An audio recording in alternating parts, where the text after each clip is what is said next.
नमस्कार। भगवान शिव ने भक्त के लिए 6 महीने को घटाकर एक रात में बदल दिया। एक बार एक शिव भक्त अपने गांव से केदारनाथ धाम की यात्रा पर निकला। पहले यातायात की सुविधाएं तो थी नहीं, वह पैदल ही निकल पड़ा।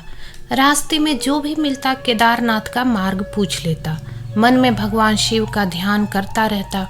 चलते चलते उसको महीनों बीत गए। आखिरकार एक दिन वह केदार धाम पहुंच ही गया। केदारनाथ में मंदिर के द्वार 6 महीने खुलते हैं और 6 महीने बंद रहते हैं। वह उस समय पर पहुंचा जब मंदिर के द्वार बंद हो रहे थे।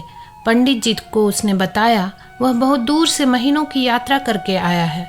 पंडित जी से प्रार्थना की, कृपा करके दरवाजे खोलकर प्रभु के दर्शन करवा दीजिए।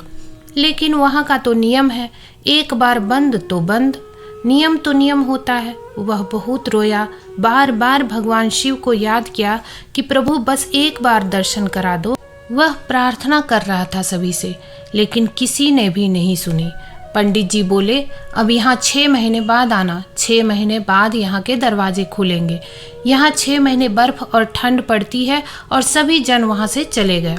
वह वहीं पर रोता रहा। रोते रोते रात होने लगी, चारों तरफ अंधेरा हो गया, लेकिन उसे विश्वास था अपने शिव पर कि वो जरूर कृपा करेंगे। उसे बहुत भूख और प्यास भी लग रही थी।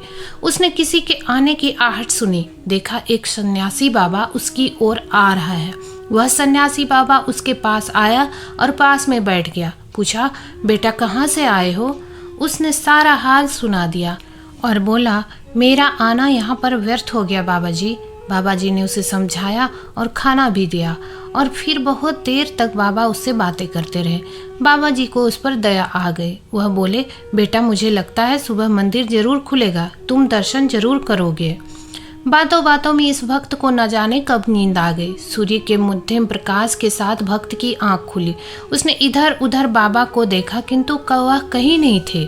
इससे पहले कि वह कुछ समझ पाता, उसने देखा पंडित जी आ रहे हैं अपनी पूरी मंडली के साथ। उसने पंडित को प्रणाम किया और बोला, कल आपने तो कहा था मंदिर 6 महीने बाद खुलेगा और इस बीच कोई नहीं आएगा यहाँ, लेकिन आप तो सुबह ही आ गए।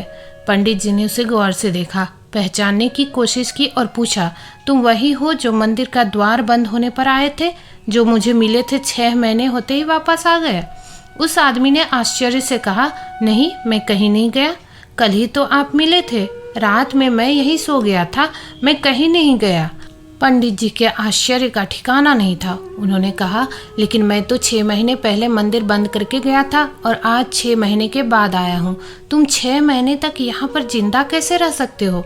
पंडित जी और सारी मंडली हैरान थी। इतनी सर्दी में एक अकेला व्यक्ति कैसे 6 महीने तक जिंदा रह सकता है? तब उस भक्त ने उसको सन्यासी बाबा के मिलने और उसके साथ की गई सारी बातें बता दी कि एक सन्यासी आया था, लंबा था, बड़ी बड़ी जटाएं, एक हाथ में त्रिशूल और एक हाथ में डमरू लिए, मृगछाला पहने हुए था। पंडित जी और सब लोग उसके चरणों में गिर गए। बोले, हमने तो जिंदगी लगा दी किंतु प्रभु के दर्शन ना पा सके। सच्चे भक्त तो तुम हो, तुमने तो साक्षात भगवान शिव के दर्शन किए हैं। उन्होंने ही अपनी योग माया से तुम्हारे 6 महीने को एक रात में परिवर्तित कर दिया, कालखंड को छोटा कर दिया। यह सब तुम्हारे पवित्र मन, तुम्हारे श्रद्धा और विश्वास के कारण ही हुआ है। हम आपकी भक्ति को प्रणाम करते हैं। बाबा भोलेनाथ की जय हो।